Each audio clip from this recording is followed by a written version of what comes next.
Так, в обзоре двухкомнатная квартира по адресу Кунгурцева, 31. 4 квартиры на площадке, 2 грузовых лифта.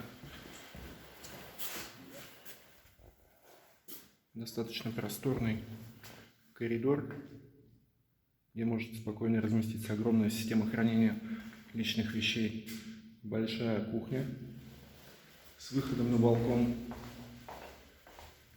Вид с 12 этажа вот такой. Установлена раковина, розетки, счетчики. Дальше спальная комната. Комната тоже не маленькая. И зал.